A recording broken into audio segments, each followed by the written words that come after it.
side-by-side screens, which should be nice and pleasant this evening, as you can enjoy watching both Joe and Ana Sofia chat about these lovely wines. So we are lucky enough to have two of the most well-equipped people to talk us through our Portuguese evening. I will be introducing both of them here, but I'm going to start with Jo Locke, MW, who is our buyer at the TWS for Portugal. I'm just going to blow her trumpet a little bit because I would like to mention that the Wine Society have won 5 of the 6 most recent IWC Portugal Specialist Wine Merchant of the Year awards, including this year. And we are also the current Decanter Magazine Spain and Portugal Specialist Retailer of the Year. So Jo Locke is somebody who knows how to buy Portuguese wines. And then Ana Sofia is a Portuguese wine specialist and communicator. And I'd love to mention as well that she is also an award winner, having just won Drinks Business's Trade Campaign of the Year award for promoting Portuguese wines earlier this year in a campaign that she ran in June. So I will allow Jo now to properly introduce Ana Sofia, but I am absolutely blessed to have these two knowledgeable people, and I'm going to sit back and sponge information from them both all evening. So without further ado, cheers and welcome, Jo. Anna, thank you very much indeed for those kind words, and welcome everybody. Delighted to be here again with Ana Sofia.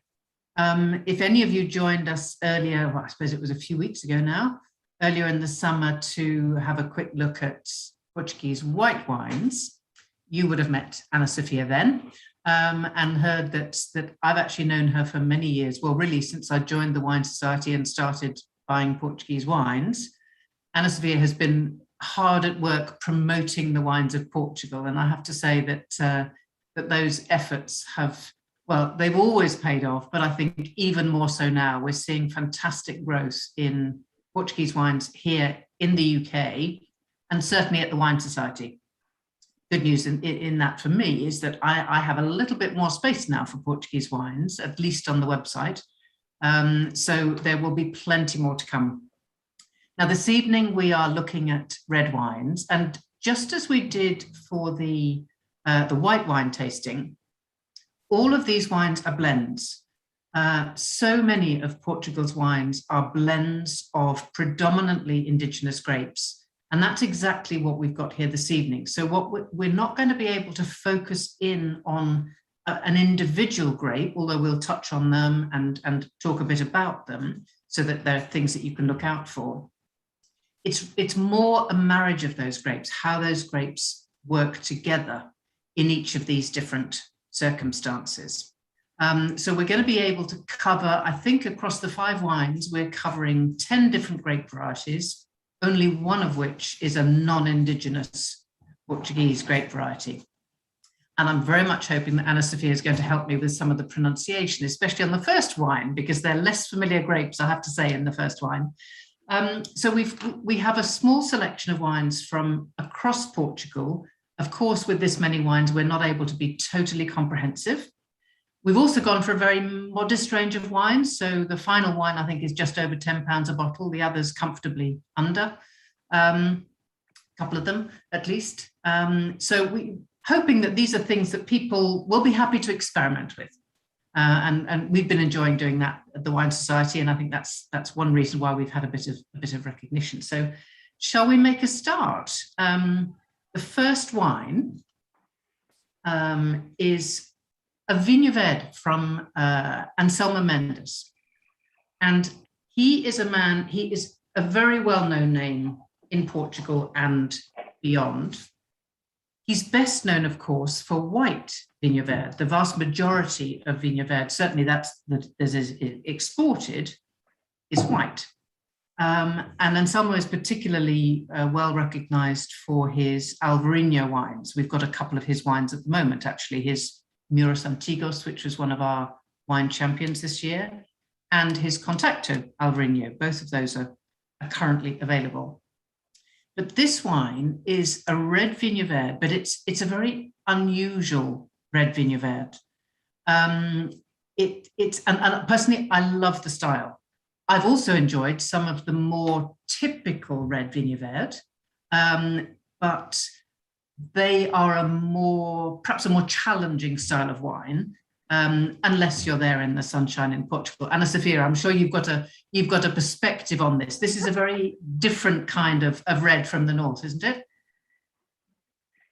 Yeah, I mean, there is a big tradition of red in the Vinho Verde region to match, the specific, some traditional foods from the region.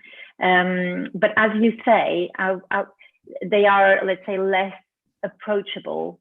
Most of them are less approachable wines because they are quite tannic, they are drunk quite young, and so they're not really easy to export. And I honestly think that most of the red Vinho Verde that is still produced today is not exported, it's just drunk locally. Having said that, and because Portugal is a red wine country as well, and yes, we used to say, that our winemakers are masters of blend, and I think it's a good name because, as you were saying, the part of their work is really to blend the different grapes, the juices that they got from the different grapes that they harvest.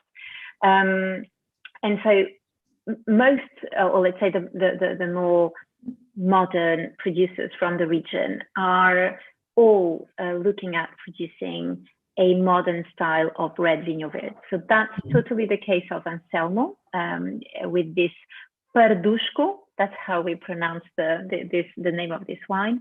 And I would say that it is actually even quite different from all the other modern red Vinho Verde that are being produced. So there are a few, wines that are really fresh, obviously. You can feel, I think you can really feel, the influence of the Atlantic on these reds. It's really fresh. It's interesting in the sense that it's flavors that you wouldn't find anywhere else in Portugal. So anywhere else in the world as well, of course. And the grapes that Anselmo uses in this particular blend are actually quite rare, even in Portugal. So two of them are actually grapes that no one really has heard of. So they are more traditional and local grapes, with the main one being quite a well-known grape from the red. So I totally agree. I think I would say it's definitely a modern style of red Vinho Verde that you can enjoy, but still challenging enough to be interesting. So it's not something you would expect for a red, I would say. But maybe you were saying that it's some sort of a Beaujolais style, but would you say that it's a Beaujolais style? I think certainly to try to position it, especially for people who have tried the more typical red Vinho Verde made from the Vinhal grape, which gives you a really dark color and very sometimes strong tannin, but certainly very strong acidity, which cuts through some of the food that you would serve it with in Portugal. But for us, it's a bit trickier. Whereas this, the way Anselmo makes it, he gives it a very short, cool fermentation. It spends a very short time on the skins, so you don't get too much color, and you get the freshness, rather like Gamay and Beaujolais. You have freshness, but what you're not getting is a lot of tannin. You've got a smooth wine. And I think, so to me, that it reminds me a little of the style of a Beaujolais in the sense, and you could serve it in a similar way. You could serve it with fish very easily, for example, because it's got some nice acidity, but not that searing acidity, which you get with Vinhal, which is the same grape as Suzal, which is what it's called in the Douro Valley. And it just makes for a friendlier style of wine, but it actually goes back to a practice that was, it's a historical practice. It was a style of wine that was made many, many years ago. So it's clearly something that Anselmo had researched and wanted to try and recreate, which he did from I think 2012 was his first vintage in this style, and it's a wine that he has continued. I think the interesting part of winemakers nowadays in Portugal, in several regions actually, is to sort of go back to traditions and to what, because obviously we are a traditional wine producing country. So we produce wine for hundreds of years, and it's interesting to see winemakers trying to make some research on what was done, you know, by then, and try to replicate styles. This particular red is, I was looking at the label, it's 12% alcohol, so it's relatively moderate in alcohol. So it's not one of those bold reds. So yes, you could have it with fish, you could have it even as an, you know, without to start a meal as an aperitif, if you don't really enjoy, you know, sparkling or white. I would imagine here in Portugal, we would very easily have it with a bacalhau, so codfish, which obviously is quite a traditional meal in Portugal. And I would imagine that because, I mean, you know, we say that codfish is actually I mean, it is a fish, but it's actually a meat. And so most people in Portugal would drink it with red wine anyway. But this wine would particularly, I think, pair well with codfish, salted codfish. I mean, the one we use in Portugal, so the one that is salted and then desalted. So I think it's such an enjoyable wine. I think it's so modern, and I'm so happy to see tradition. You know, Vinho, everybody knows Vinho Verde and knows the region and knows the appellation, knows, you know, knows what it is, and, you know, long history, long time. And I think it's so refreshing for everybody when producers are able to go back to traditions and bring something that actually is completely new to consumers. Because this would be, just to say that, this would be quite new for Portuguese consumers as well, in terms of style. So, so I think that's a very good wine. Yeah. Good, excellent. Well, I mean, I think here in the UK, we don't eat a lot of salted cod, but you know, I could easily see that wine pairing very comfortably with charcuterie, with sausages, with, honestly, as you might have a Beaujolais, even with the steak and chips, I think it would be fine. You know, I think it's a very adaptable wine, actually. And the other thing that we didn't say is I'm serving it quite cool. I left the wine sitting outside the front door for a while. Luckily, it's a lot colder today than it was yesterday. So they're all at a nice cool temperature. And then this particular one, I also put it in the fridge for an hour beforehand as well. So it's a really nice, cool but not too cold, because if it's too cold, then you wouldn't get some of the flavors coming through. Yeah, definitely. I agree with you. I've put it in the fridge because obviously here in Lisbon it's been 25 degrees today. So I couldn't leave it outside the door. Sorry, but so I put it in the fridge and took the bottle out a few, let's say 20 minutes before. So I totally agree about the temperature, and that's an important tip, I think, because otherwise you wouldn't get eventually you wouldn't get all the enjoyment that the wine is able to give. Yeah. Sorry to interrupt. We just had one quick question before we move on to the next wine, because it was pertinent to this. And I'm not sure if we know the answer, but Anne-Marie Colley has asked, is the maceration time on the skins before or after fermentation? I believe, hang on, let me see. I would imagine it's before, but I think it's a cold maceration before fermentation. Yeah, wonderful. Because otherwise it would be, I'm cold fermentation pre. Wonderful, thank you. Sorry to interrupt, but yes, please do. No, that was good. And thank you, Anne-Marie, for asking. Okay, shall we move on to the second wine? Yeah. Right. So we're going slightly higher. Slightly higher. We're going inland. We're mostly going sort of north, weaving north to south, and then we jump right back up to the north again with the final wine. But here we are, inland. So you'll see on this map of Portugal, you'll see the border with Spain, and the Beira runs right up to that border with Spain. But as you can see, it's a very large region, and the wider Beiras region covers a big section of that northern part of the northern bit of Portugal. But this wine comes from right over, we don't have Vimioso situated on this map, but it comes from right over, not far from the Spanish border. You can certainly see across to the Spanish border from the vineyards here. And it's as you go into, as you head towards the Spanish border in this part of Portugal, you're heading towards higher ground. So, you know, we're up at 700 odd meters of altitude here. And then you've got a lovely picture of wintry vineyard there. It is I would say it's quite an unknown region, maybe because it's inland, as you were saying, and you know, there are no real big cities that would bring tourists, you know, to visit. But I mean, if you love wine, if you like wine, I would definitely encourage you to go and visit this region, because it's so particular, so different. The food is amazing.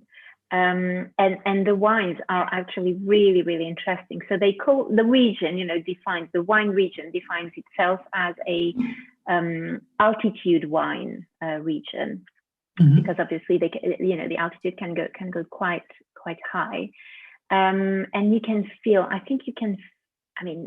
You can really feel this altitude in the wines. And the Beira, what Rui, the producer, does here is so, I mean, he's a specialist of the region. He knows very well. He's been developing quite a range, and I would say, I think it's fair to say that he's put Beira Interior back on the map of Portugal. You know, in terms of because Portugal wouldn't really think of this region, even if it produces lots of wine and there are a few brands that are quite well known, but you know, it was a bit not so modern anymore, nothing new really happening. And so Rui, a few years ago, really invested in the region, in new, quite good looking and modern looking labels, very excellent wine. So I'm thrilled, you know, that he's talking about this region that deserves, you know, a bit more exposure, I would say.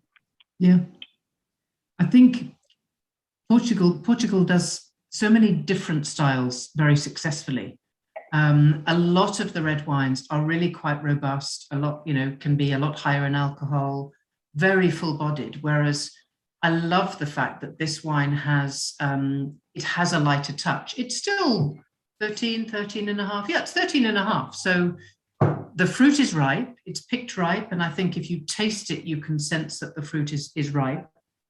But what you have, what you get from higher altitude vineyards is, if you like, longer, slower ripening. So you get a natural balance in the wines and a natural freshness in the wines here, which is complemented also by the soils.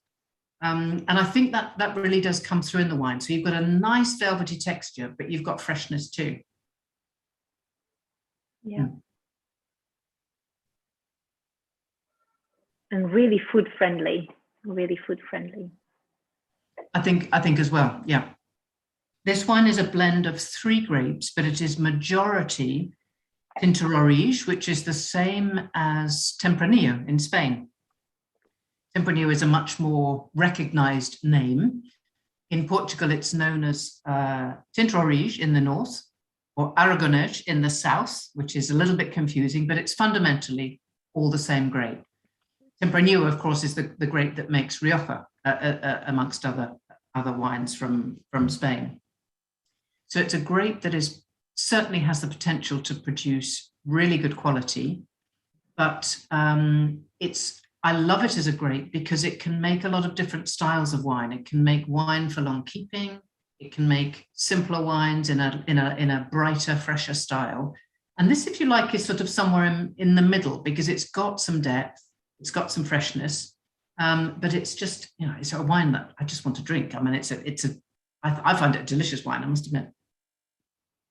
So it's 80% Tinto Rouge, with a little bit of Touriga Nacional, 10%, which is one of the best known grapes in Portugal, even though it's not one of the most planted grapes, but it's become, I was looking at, doing a bit of homework, looking at Jancis Robinson's book about wine grapes, and they refer to Touriga Nacional as the poster child, because it's become the famous name. But actually there's not so much of it planted. So here there's a little bit of that, 10%, and then 10% Jaén, which is the same grape as Mencia in Spain, which is a grape that's typically found or mostly found in the northwest of Spain, up in Galicia, that region. So just those little touches of those additional grapes, which just bring a little bit more complexity. In the case of the Touriga Nacional, a bit more perfume, a bit more color, and some freshness and structure too. Yes, I think what winemakers have enjoyed with Touriga Nacional is the fact that it's so versatile, and that it can either live by itself, which again, I mean, Portugal being a country of blends, we do have a few single varietal wines now, but it's not really a tradition, and I would say that producers do that mostly influenced by their exports and the will to educate a bit some consumers, even in Portugal, who have never really been in contact with particular grapes. And so even being a country of blends, it's interesting to see that Touriga Nacional is able to produce wines that are complex and interesting by themselves. Here and there, producers do use Touriga Nacional quite a lot, just to bring what you were talking about. In the down region, which is really close to Beira Interior, people say that it's very violet, the flavors of violets that you can feel, etc. So I think it's quite an interesting and recognizable grape. I would say in a blend you would be able to tell when there is a bit of Touriga. Yeah, Touriga. I must admit, even if there's only 10%, there's a lovely floral perfume to this wine. Yeah. So to me, it seems as if it's playing a role in terms of the perfume of the wine, for sure. And actually, so I know we are talking about Portugal, but before lockdowns, and so I was part of a tasting of Touriga Nacional, of wines made with Touriga Nacional, but from Australia, because there is quite a lot of Touriga Nacional planted in Australia. So I was looking at some comments, on the chat, and people saying about Touriga Nacional in Australia, and it's true. It's quite and it's actually part of these grapes that we're with the climate change. A lot more countries are looking at planting a bit of our grapes, because obviously we are in the south, and so it's a work of trying to find grapes that would adapt to warmer climates and to warmer temperatures. So Touriga Nacional is actually one of them. So I would imagine that we could see more Touriga Nacional in other blends, in other made in and used in other countries quite soon. That's exactly right. I'm seeing it in South Africa too. They've had it historically because they have made port style wine for many years, but they are using it more in their red wines as well. So yes, I think it's probably something we are going to see more of. Yeah, for sure. Okay, lovely. Well, we bought Troy's rosé wine this year as well, and it came through as one of our wine champions.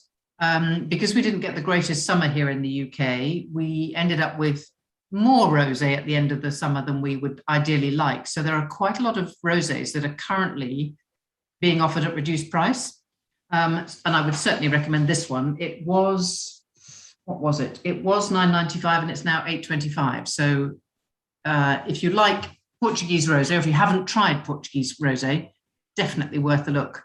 And rosé generally, I bought myself a case of our mixed end of summer rosé case, and we're working our way through it and enjoying it very much. Okay, so shall we move on to the next one? The next wine, Teja region. So now this is a region, and I don't know, Ana Sofia, you might know why. This area used to be known as Ribatejo, didn't it?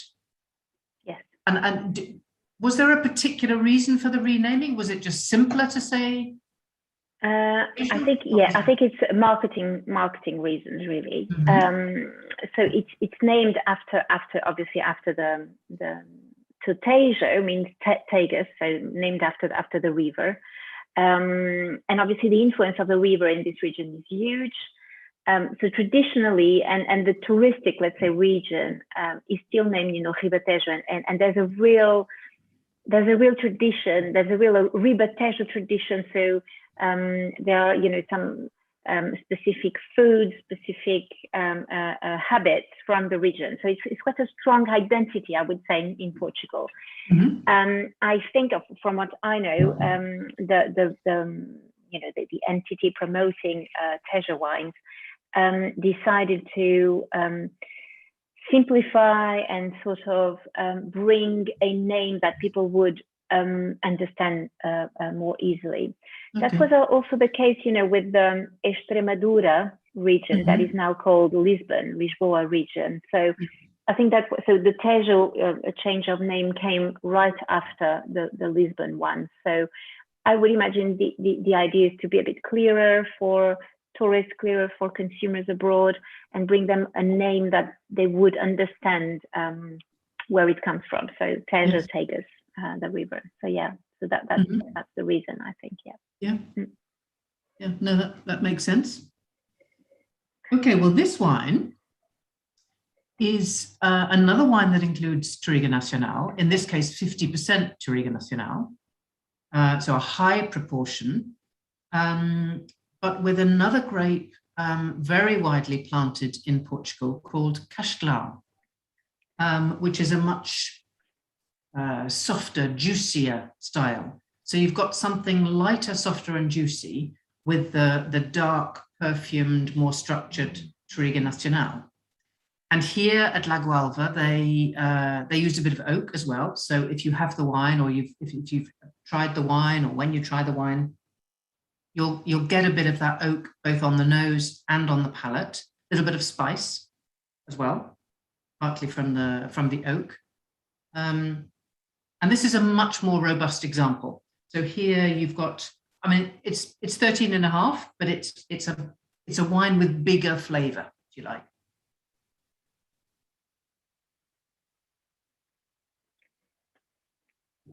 And it comes from an amazing property. It's a big, it's relatively flat, the region.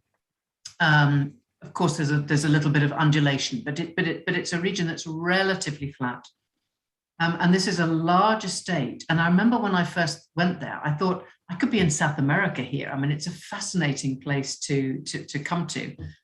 And they have a long history of raising horses as well as olive trees, all sorts of things. So sort of polyculture, but on a big scale. But you can certainly imagine, you go into a big courtyard there, and you could just imagine horses, being trained around this big courtyard. It's a stunning place, absolutely stunning place. I think, I can't remember if we went to La Gualva together, but I do remember visiting the Teja region with you a few years ago. It is quite a flat region. It's a region that is known in Portugal for, we say, feeding Portugal, because there are a lot of fruits, a lot of vegetables are actually grown in this region.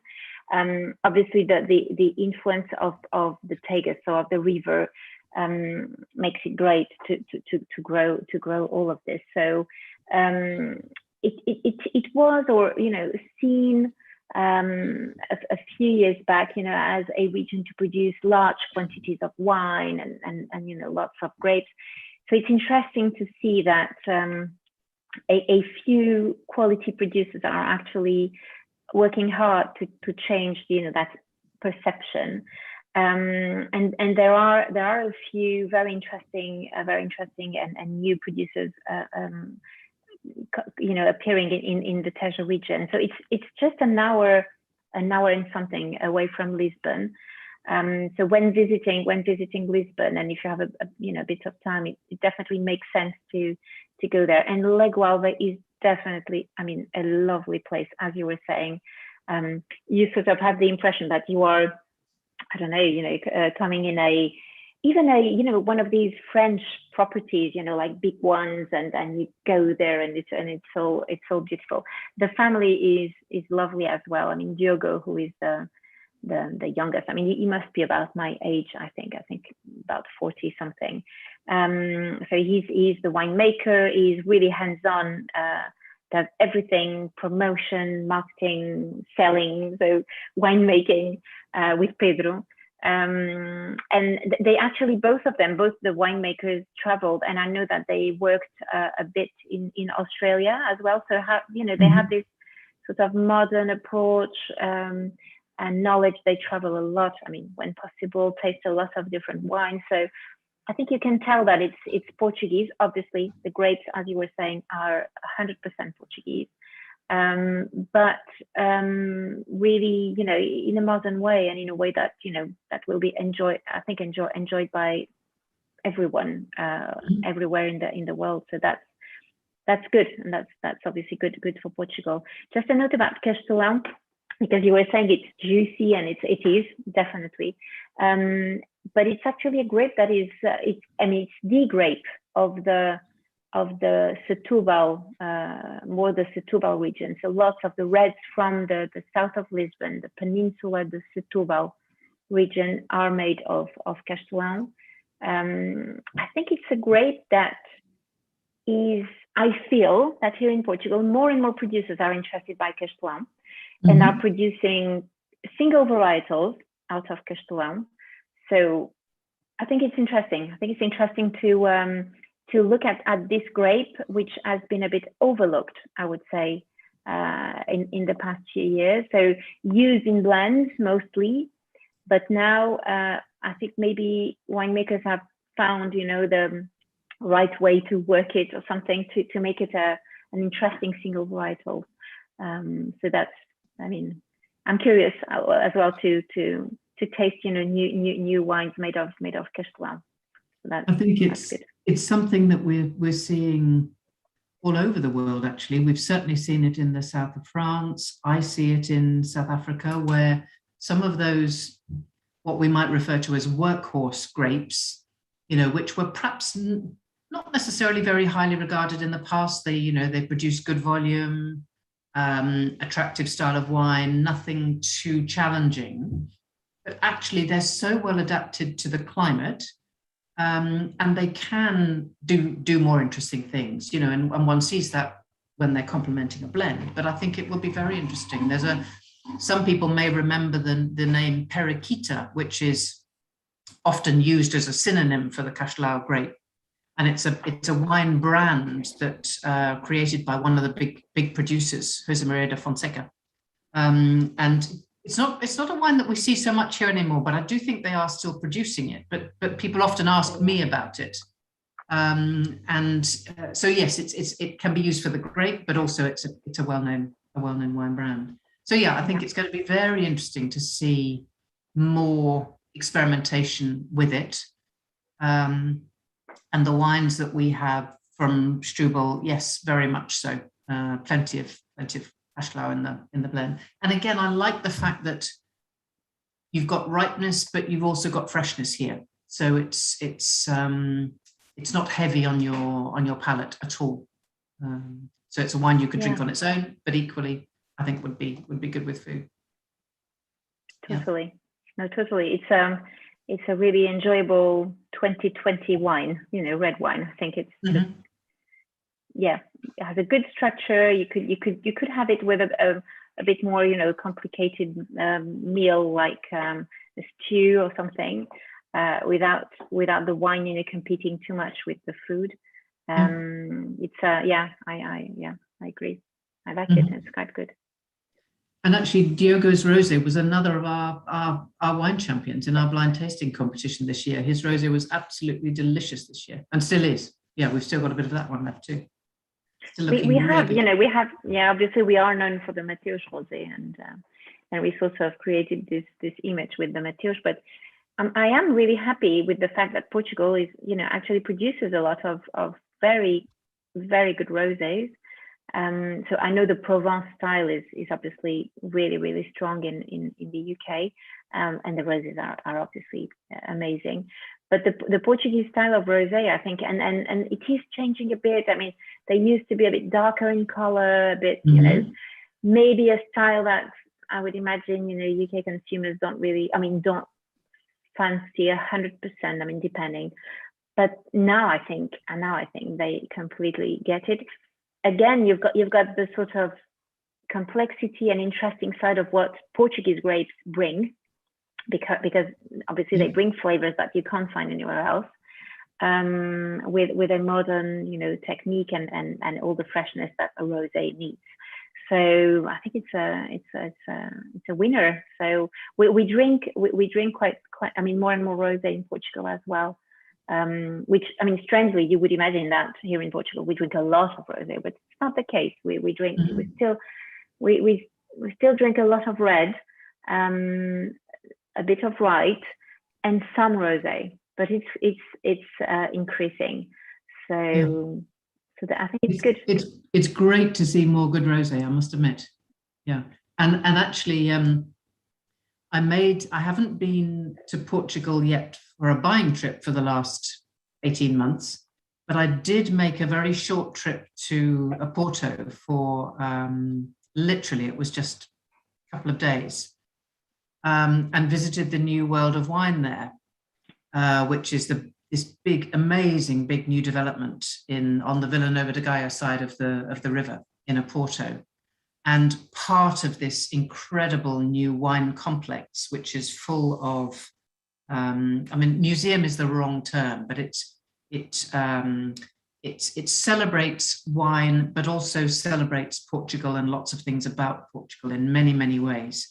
And one of the more tongue-in-cheek installations is called the Pink Palace, and it's in celebration of Portuguese rosé.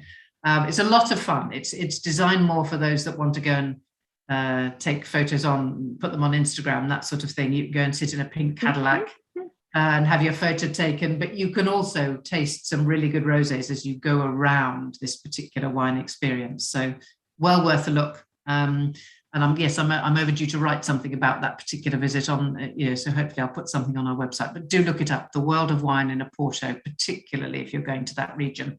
Well worth a visit. Have you got a question for us, Anna? I did have a question, but I think a member might have just answered it. Oh, okay. I'll double check anyway, because I think Ana Sofia is bound to know, and you're going to really have to excuse my pronunciation here. But was Castalho not previously known as João Pires? No, it was known as, from what I know, so it was, Castelão was known as Periquita, as Joe said. João Pires actually is a name of a brand, so some sort of a competitor brand from Periquita. So it's still a brand that exists in Portugal. So if you come to Portugal, you will find João Pires and Periquita, both exist. Mm-hmm. But Periquita was actually the name of the grape. But because this company, this producer, registered, so was allowed at the time, we're talking about 100 years ago, so they were allowed to register the name as their brand name, then it became their own. So we couldn't use it as the name of the grape. So we went back to sort of another, find another name. So João Pires I mean, 99.999% sure that it's not the name of Castellan, but it is a brand. It is a brand from the Peninsula de Setúbal region, a very, very well-known brand. They have, from what I know, so they have a white wine in one of these Vinho Verde bottles or Riesling bottles, you know, one of these long ones, and it's made with Moscatel. So it's quite well known, easy to drink, enjoyable wines. Yeah. Mm-hmm. Thank you so much. Sorry to interrupt again. I'll leave you to it. Good timing. Okay, shall we move on to wine number 4? Yes. Now, exciting.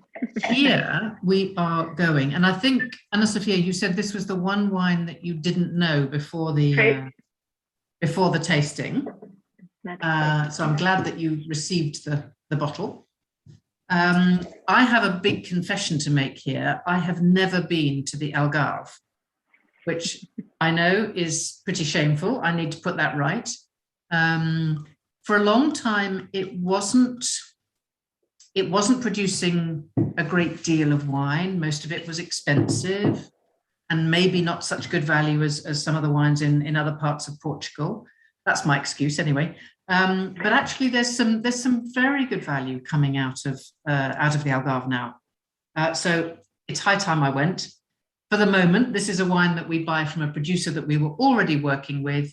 And when they said, would you like to look at something from the Algarve, then it made absolute sense to do so. So this is the wine that includes a little bit of a non-indigenous grape. So it is, it's roughly equal measures of Portuguese grapes, Touriga Nacional again, and Tinta Orige again, same as Tempranillo. But then it has a little bit of Syrah, only, well, about a quarter of Syrah. So here you've got a wine that's really dark in colour, and that will partly come from the Touriga, partly from the Syrah, I'm sure. You've also got a wine here as well that has been aged, or part of it's been aged for a short time in oak. So again, you've got some oak flavours coming through, both on the nose and on the palate. And this one is much chunkier. It's a much sunnier wine. It's a 14.5% alcohol. But again, it doesn't feel heavy to drink. I think, you know, you sense that it's a fuller bodied wine, but it's not a heavy wine.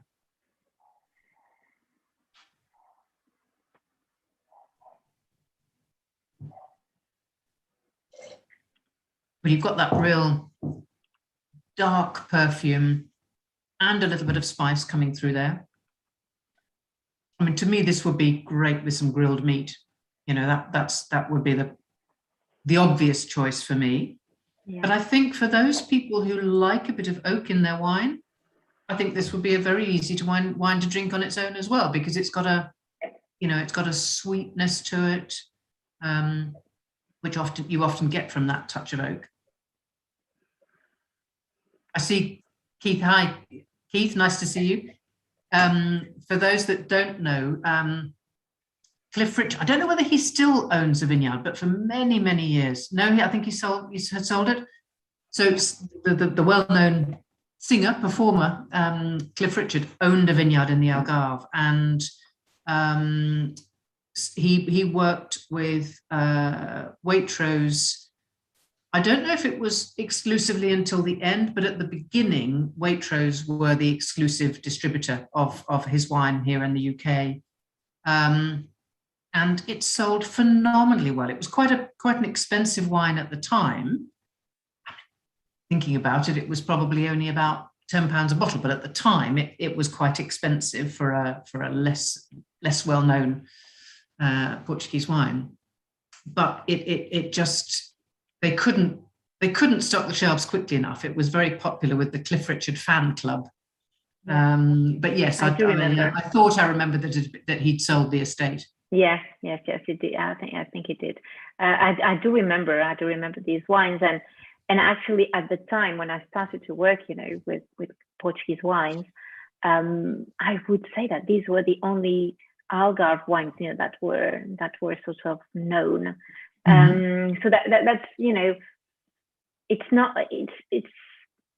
it wasn't really seen as a serious wine region in Portugal, you know, the Algarve, because obviously, as you all know, the Algarve is seen as a touristic region, beaches, and you know. So I really respect a lot, you know, the producers who are there since the beginning, working and selling and producing their wines, because I'm sure it's not easy. It hasn't been easy, you know, through the time to actually have some sort of recognition of the work they've been developing and of the wines they've been producing. Having said that, there are more and more interesting producers coming you know, to the region. So this particular producer is a producer that is quite big, quite well known in Portugal, and they have vineyards all over the country. And this Algarve vineyard domain is actually one of the last that I think they bought. And I think it's a sign. So when you have, you know, a big player investing in a wine region, it means that they see potential. So I'm quite interested in you know, seeing what's going to happen.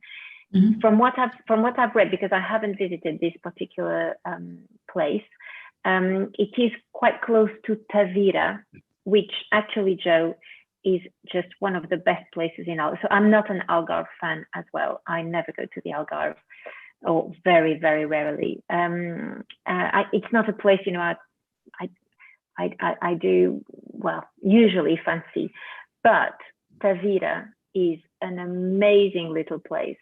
And so I think it's good to know as well that you can visit, you know, the place. So if you actually go to the Algarve, it's definitely the area, the whole area is worth a visit.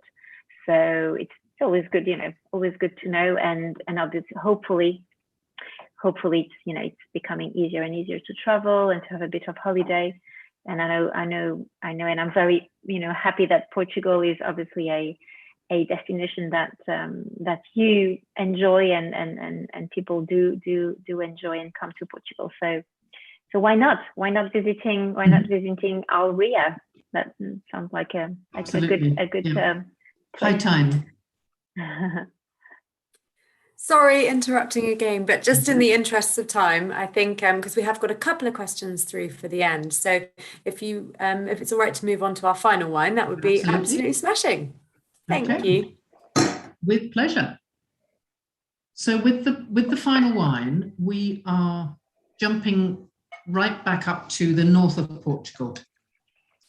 And it was a bit tricky to decide what order we should taste these wines in. So far, it seems to have worked.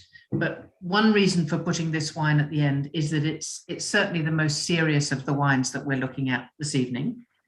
It comes from a beautiful property right in the heart of the Douro Valley. It was one of the leading properties in the production of red wines, red and white wines actually, but particularly the red wines. They do make a bit of port as well, but they were one of the leading producers making red Douro. And they are just outside the small town of Pinhão, which is these days even easier to get to than it was before. There are now very good road links, but you can get a fast train, or if you've got all the time in the world, take the slow rattly train, and it's an absolute pleasure. You see some beautiful scenery on the way, and it drops you off right in the center of this little town. And it's lovely.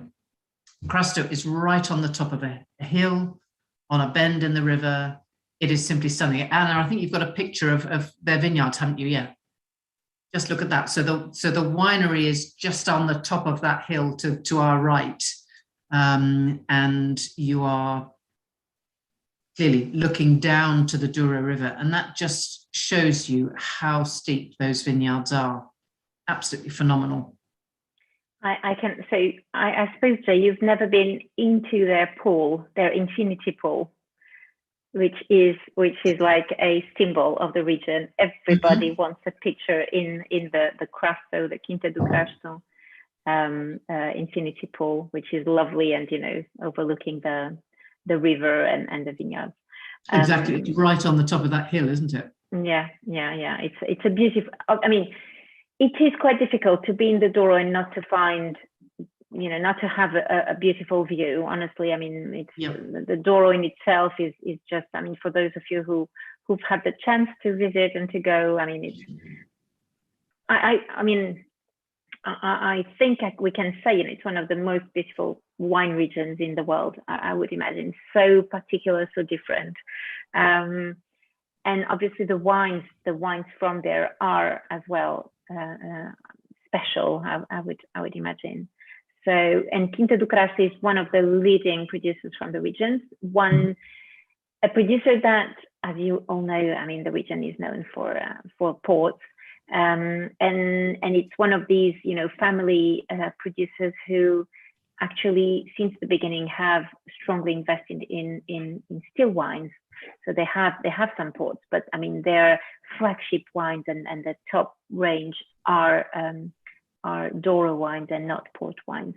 So they have this knowledge, this experience of using the grapes the best way to actually produce amazing Douro wines. So I would say they are one of the top producers in Portugal, and who have helped the Douro region and Portugal to be at some of the best restaurants in the world, and in all these interesting and important export countries. So we owe them quite a lot. So it's quite it's a family business, quite traditional,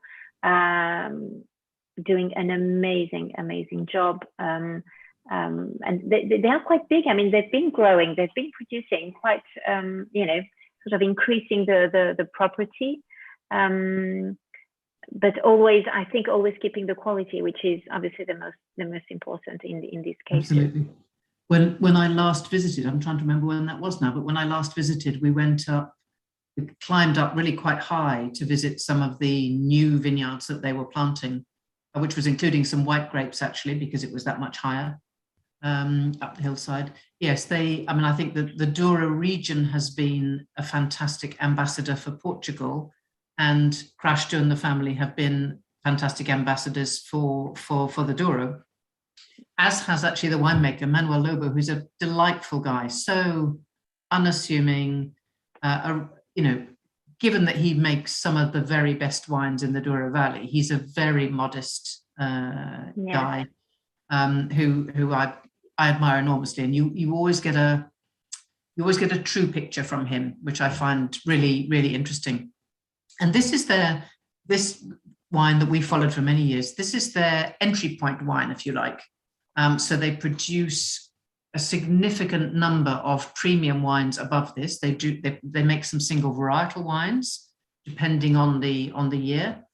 They make a wonderful wine, which is the Vinhas Velhas, which we had some just recently, and then we will have the wine again, the new vintage, in January. I think it's going into the next 1874 magazine in January.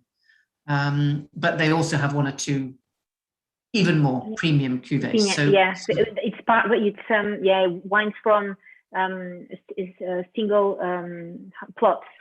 So Vinha Maria Teresa is one of them, and very well known. Yeah. So the Vinhas Velhas, which means old vines, is obviously, I mean, old vines in the Douro are something absolutely spectacular. So you can find vines with more than 100 years old. So it's so amazing one thing that these vines survived, all this time. Two things that some producers actually keep them, because obviously the yield are really, really low. I mean, you wouldn't get a lot from these old vines, but what you get is so special, so concentrated in flavor, so different, that obviously it would be a crime to kill these, to not use these vines. So it's one of the treasures of Portugal.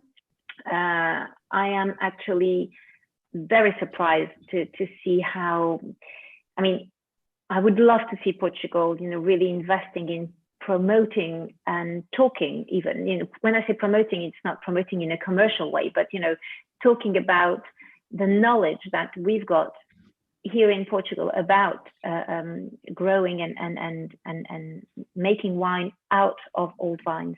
I know South Africa is really good at that as well. I know they have created actually some sort of I don't know how to call it, but some sort of a something, to promote and to keep and to sort of make sure that people know about these old vines. And I really think that Portugal should definitely do the same, because we have so many old vines throughout the country. All over the country. It's because obviously the country is full of vines and since Roman times, so it's easy to find vines that are really old. And one thing that Portugal is doing, which again is happening in other places, but I'm very aware that Portugal is doing it as well. It's trying to map that old vine material and make sure that some of that material is captured and reproduced, so that those wines can be can't think of the right word, but basically regenerated for the future, so that cuttings can be taken, so that those wines can be taken. What we didn't say, of course, is that the red wines in the Douro are made from the same grapes that make port. The Douro Valley was traditionally the region that made port and not a lot of table wine.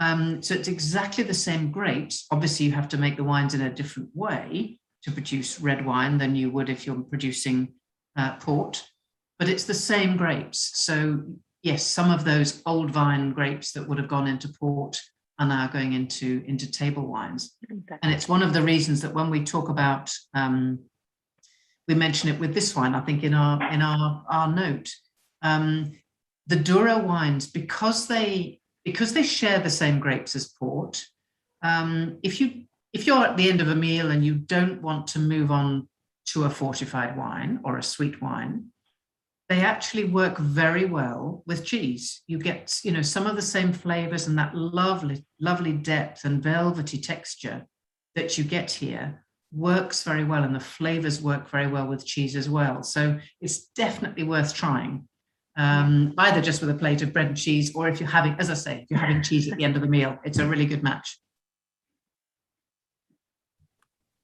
Have we got time for a question or two, Anna, I hope? I hope so. Thank you both, though, so much. That really was fascinating and lovely to hear insights, and certainly, well, I need to practice my pronunciation, but it's lovely hearing it from Ana Sofia so that I can practice. But both of you, absolutely lovely. Thanks. We've got 3 questions. I'm going to try and get through them all. So the first 2 will be a little bit quick fire, and then we've got a fun one to end on. Brendan Murphy, I believe, just going back to the first wine, are there any growers producing a red wine similar to Bonarda or, well, likely Pétillant? Red, I'm assuming, red, Vino Verde with Pétillants. Yes, I'm sure there are. Yes, but more on the traditional style that I was talking about. So almost all the red Vinho Verde that you will find in the region that are not exported but drunk locally with local food are slightly sparkling, slightly pétillant. Very much. That was a good speedy answer. Thank you, Brendan. Now, slightly maybe not so speedy, but it'd be good. It might be more for fun challenge. Beth has asked Ana Sofia, Dow versus Douro, what would you say are the main differences? And she says, I do know that there are many. Well, it's quite easy, I have to say. So I am an absolute Down wine lover. So I love wines from the Down, white or red. I love the finesse. I love the elegance.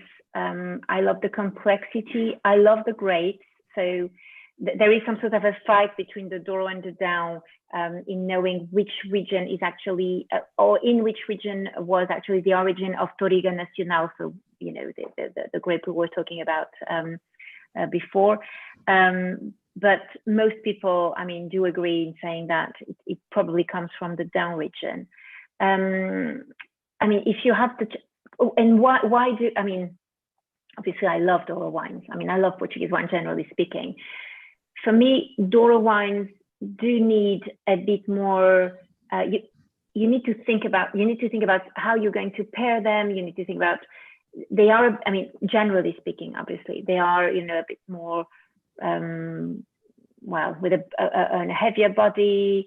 So I would imagine, you know, it's maybe because down wines are just excellent and easy in the way that it's very difficult not to find a down wine that you will drink with almost everything. You know, and I quite love the, you know, the particular grapes that you use. So Jean that we talked about in the Beira Interior wine, the Beira wine. The Jean is used, you know, in a few wines. Alfrucheiro, which I love. So I mean, I think the down region is really still to be known, I would say. So obviously the Douro is the Douro, and it's a beautiful region, and I love there, and I go there lots of times. But definitely down would be my favorite, even if it wasn't the question. But about the differences, down wines are, I mean, everybody says they are more elegant, and I think we have to agree with that. They are slightly more elegant than the Douro, and I would say, yeah, maybe more different. Maybe we are a bit used now to the Douro grape, so I love the challenge of the down wines. I know exactly what you mean, Ana Sofia, and I think I would add that the down wines they're maybe a bit less reliable. So there's a bit more variety in terms of quality. That it's moving on a pace, so a bit less consistent. But I think some real highlights, and the down wines are much less showy than the Douro wines. So as you say, I think that's one reason why, you know, the good ones are deliciously easy to drink. And we bought a couple of times a wine that is made, a Douro wine that is made by 3 Douro producers. It's a trio. They're great friends, and it's a trio of them that decided that they would make wine in the Douro because those are the wines that they love to drink. And I think to me that was a real sign that, you know, they're making wines in the flagship region, and of course they enjoy those wines. Actually, the wines that these guys are drinking are the Douro wines. So yeah, definitely something that we've got a lot to do to explore further. But I agree, it's worth exploring for sure. Oh, thank you both. Yeah, what an homage or a testament per se to how amazing Douro wines are. And there are, Joe, you buy quite a few, so members, if you're looking for them, they are around. Joe does get some. And on that note, I have quite a fun question for you, Joe, or at least I hope it's a fun question, from John Britton. And this is going to sound awfully like I've staged this, but I absolutely did not. John asked this question: when did the Wine Society first start selling Portuguese reds? Well, I have to say, even I wasn't around then. The Wine Society has a fantastic long history with Portugal. When the Wine Society was first established, shortly after the International Exhibition in 1874, it was as a result of some Portuguese wines that had been shipped over for the exhibition having been overlooked. And they were sort of rediscovered in the cellars of the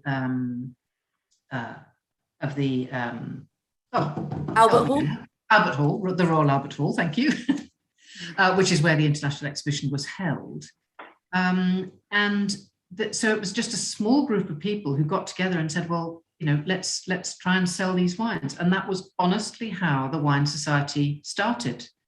So one of the very first wines we sold was a white from the Arinto grape, from the coastal region of, and you're going to have to correct me again, Ana Sofia, Bucelas? No, that's right, Bucelas, yeah, perfect.